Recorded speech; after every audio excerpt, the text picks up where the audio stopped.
Now, we've just talked all about prana. Our friend Aquarian Ages asked, what is chi? We've been talking, that's nice that you asked that, Aquarian Age. And our friend Miss Bright loves doing yoga. I'm glad to hear that. Because yoga is very special, you know. I'm breaking these down as a sort of like a dichotomy. And I'm a yogi. I'm not a Qigong practitioner just yet.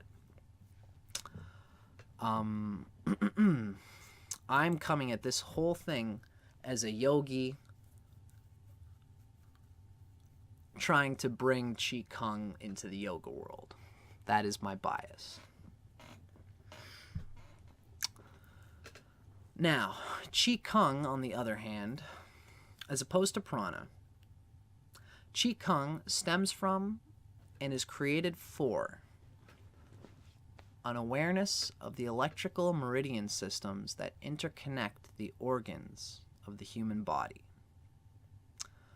There are incarnate sentient life forms of all sorts on every planet, and yoga and pranayama can be appreciated by every life form. Dogs can do yoga.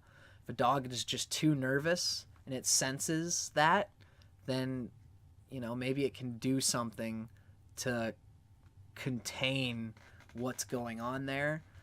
Maybe it can learn how to either go and eat another animal, or how to ask its master for food, or, you know, these are sort of prana things. Anyway, this is a metaphor here. Yoga and pranayama can be appreciated by every life form as it stems from a science of the soul. It defines the relationship of the chariot to its driver, of the vehicle to its driver.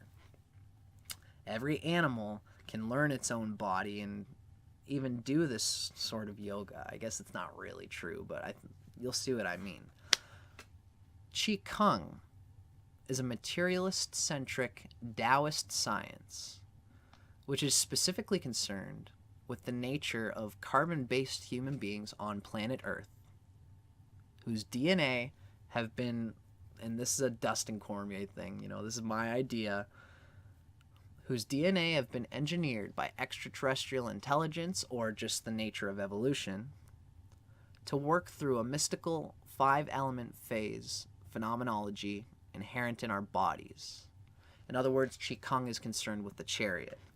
Qigong looks at healing from the ground up. And it's talking about how it doesn't matter how good of a race car driver you are if you're not paying attention to the interconnected organs of the car.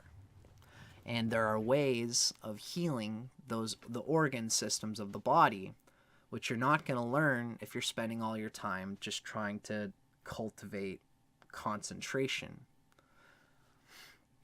That's more like Yang Qi. Yang Qi is learning to practice cultivation.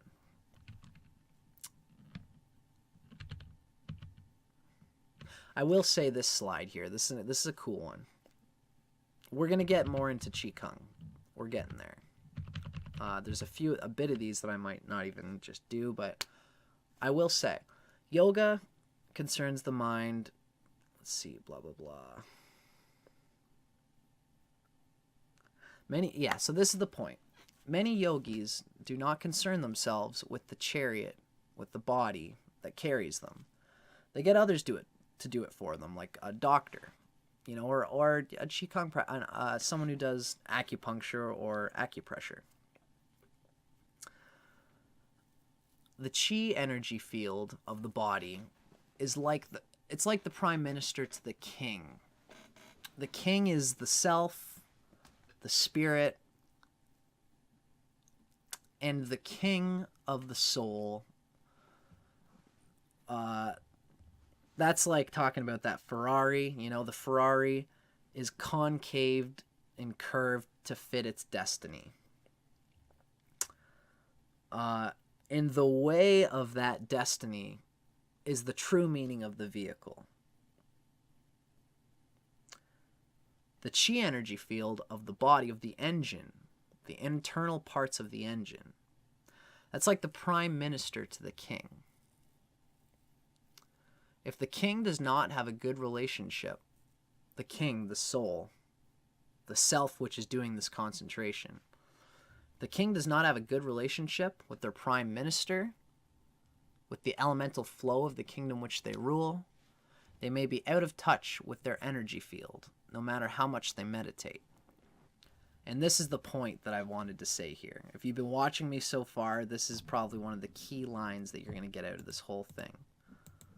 How sad when good rulership is wasted on bad political economics in the kingdom of the body. If you're going to take anything out of this whole thing, that line is the crucial thing to get something from. Now I've got some junk in here. I want to just start getting into Qigong now that we've been talking about yoga so much, but there is a few in here that we should say. Everybody should... I'm fundamentally a tropical Vedic Western astrologer and a yoga practitioner. And I think that everybody should aspire to be a yogi. Everyone should be the king of the kingdom that is their energy field, that is the vehicle. You've been given a vehicle, so learn how to drive it. You know, at least like somebody who kind of has a crappy vehicle is still doing what it's meant to do with it. Whereas if you spend all your time and energy making this perfect vehicle and then you go and crash it, what was the point? Everyone's been given a vehicle, a body, a mind, and a soul. And everyone should learn to drive it well, to harness the mind, and to safeguard the emotions from the potholes on the road to life through diligent meditation and the devotional practice of contentment. The deep yoga talks about how eventually this concentration through dharana and pranayama is going to invoke contentment and peace, even when the vehicle is shaking, which in some way, the vehicle is always going to shake.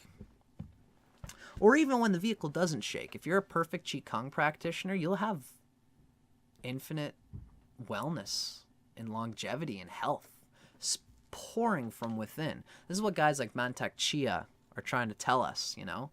There's incredible health available to every human body. Disease is wipeable. You can wipe it out. So far as I understand from this Chinese Qigong conception,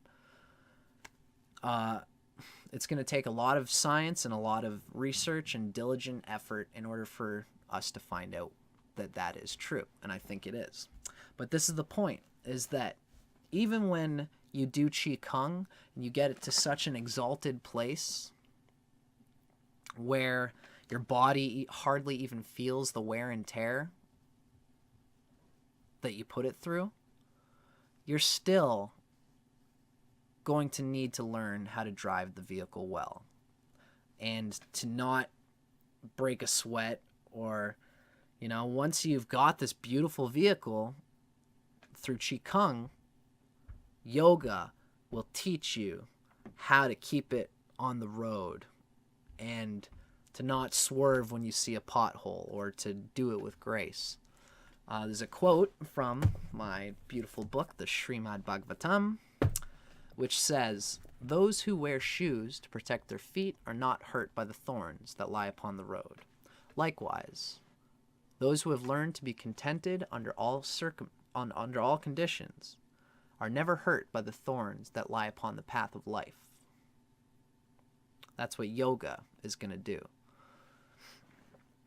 And even when you have perfect health in your body, you're going to need to learn what to do with it. In the same way that this connects to the first part of of this video, where we talked about Alan Watts and everything. Even when you have all the concentration in the world, or no, I'm sorry, even when you've done the ayahuasca, it could go both ways, but there's a balance to be found. If you go to the jungle, you do the ayahuasca like I did, I can assure you, and it was the best thing in my life. It really was.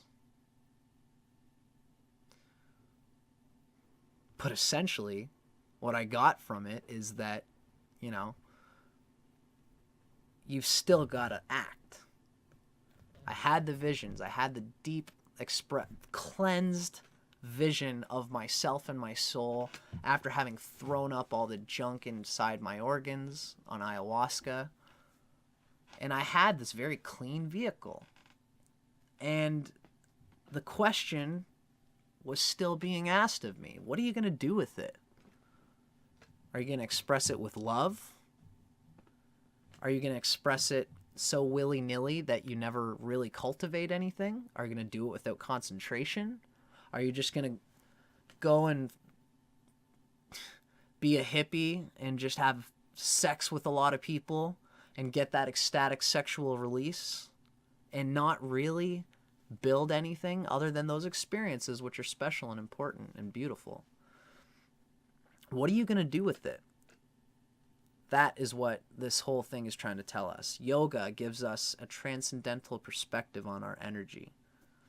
And there's the whole philosophy of the Veda, which has a spiritual society written into it and in the Srimad Bhagavatam, where it tells us how to live a society where we're sacrificing to each other and dissolving the boundaries to love and nurturing. Dissolving the boundaries of even family while keeping family, so that the poor are taken care of, while the people who have a good vehicle work to make those people happy. You got to do something with it. We're each given this body and the capacity to clean it out and to make it perfect for a reason. There's something to be done with it. And that's what yoga is telling us, and that's what this line from the Srimad Bhagavatam is telling us. If you clean out your body through Qigong, what are you going to do with it? Not everybody has to learn the mechanics of the human body's interconnected organ meridian systems through Qigong. I've color-coded Qigong stuff with the red. But the quality of life for every person's energy field is increased when the king or someone close to the king has an awareness of the mechanics of the organ systems. So that is the question of, like, now we're looking at the other side. Now we're saying, okay, you've got the concentration power, you've got your life path, you've got your destiny. How much easier would it be for you to live out that destiny if your body was healed? That's what Qigong presents to us. I'm gonna give you guys this slide. I wonder if you guys can see this okay. Yeah. I'm gonna give you guys this slide. And you can read it on your own time and pause it. What I'm gonna say though is that Qigong and Wu-Tsing, 5-element theory, it should replace, or definitely, it should be an exalted expression of Western physioanatomy, is a foundational cornerstone of medical science. Just as Vedic philosophy and metaphysics are, in my opinion, they're coming to overtake the foundation of Western psychology and philosophy. Astrology, too, and all that stuff, The Vedic philosophy is taking over the West. And I think if there is going to be a health in medicine, I'm not talking about, like, hopeful stuff. I'm talking about, like, metaphysically centric, but ultimately completely practical natures of medicine, of the human body. I think Qigong and Wu-Tsing and Taoist healing practices are going to come to be seen in the future as a foundational cornerstone of medical science for the whole world. In my opinion. So the Taoists have a concept of this invoking vitality, which the world of yoga has no concept of. It's the organ meridian systems of the body.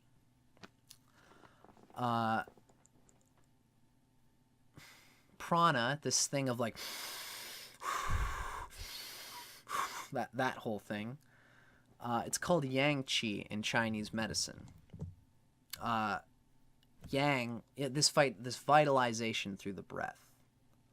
The prana, as Western yogis call it, when you go to a yoga class and they say, all right, everybody, let's breathe in some prana. That's qi. Yang Qi implies a willful invocation, and well, Yang implies willful expression, and Qi implies energy. It's more connected to our nervous system.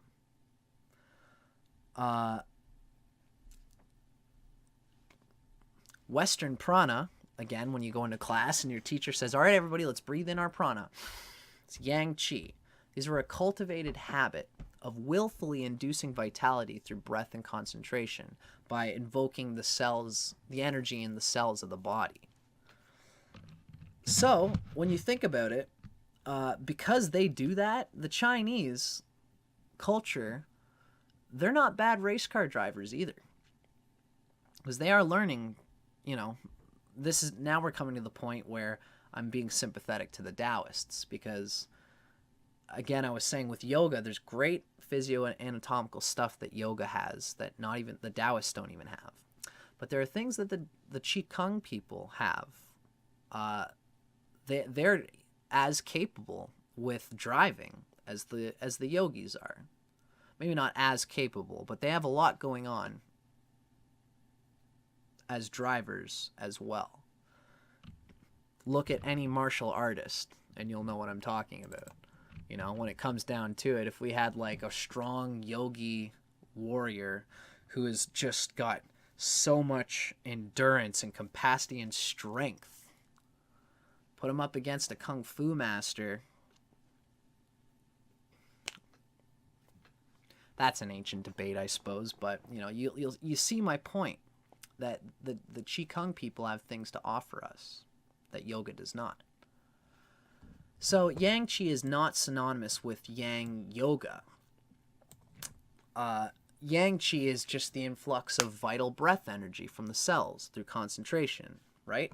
Here's our little stick guy. He breathes in. Sorry, I'm just checking again. He breathes in. And then he's got energy, vitality, and concentration. He's learned to control his neurosystem through the breath. Now, Yin Qi, this is what turns Qi into Qigong and into Taoist healing arts. Yin Qi is the controlled, discerning practice of diligently pouring the cultivated Qi through the organ meridian systems with the intellect. And we can see we've got this little this person. They've got the earth Qi at the center, and they are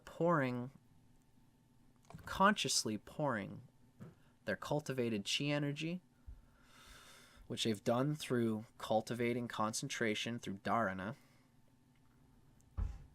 and they have diligently learned to understand the different parts of the engine and literally to unclog the cholesterol of the arteries of the engine with their minds through this diligent concentration practice and through this flowing through the organ systems, which are represented by the 5 elements that are trying to circulate with balance.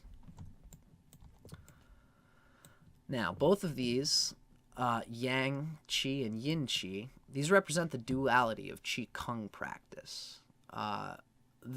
Every Qigong practice is going to have Yang Qi and Yin Qi. Now, Qigong, like yoga, Qigong has derivative disciplinary schools which divide practice between internal alchemy meditation, like that's this little guy here, right? That's more like internal alchemy meditation, where you concentrate and move your Qi through the meridians of the body from within. But usually you have to do that after having done a physical practice where you actually feel the Qi going through the body, through Qigong and through the movement. That's more like martial arts. Like, we don't call it yin, or we don't call it yang Qigong. We could call it yang Qigong. Yeah, I guess.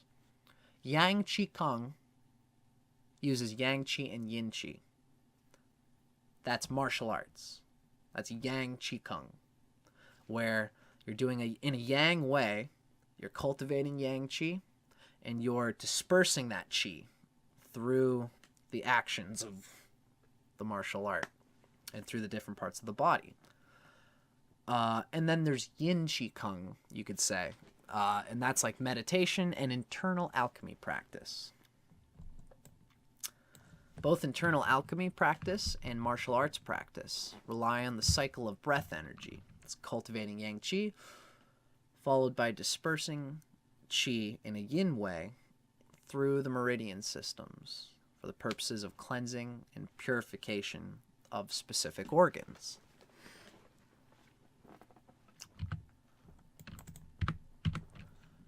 Okay. Wow, I really just fucking beat a dead horse with this whole thing, eh?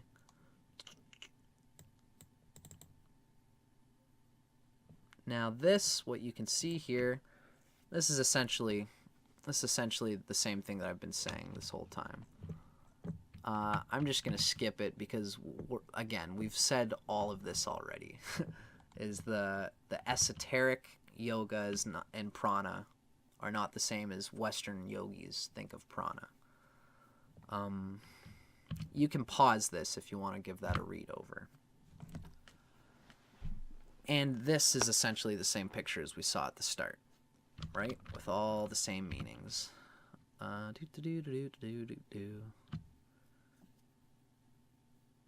this is the same thing. I've made all these thinking that I wouldn't have explained it already, but I already have. So let's move on. Feel free to pause that other one and see the same thing. Now, is qi different from prana? Again, as we've been getting at it already. Prana, as Western yogis describe it, is yang qi. All right, everybody, we're in class. Let's breathe in our prana. Right? That vitalizing. Now, not all qi has the function of invoking concentration and awareness in the mind.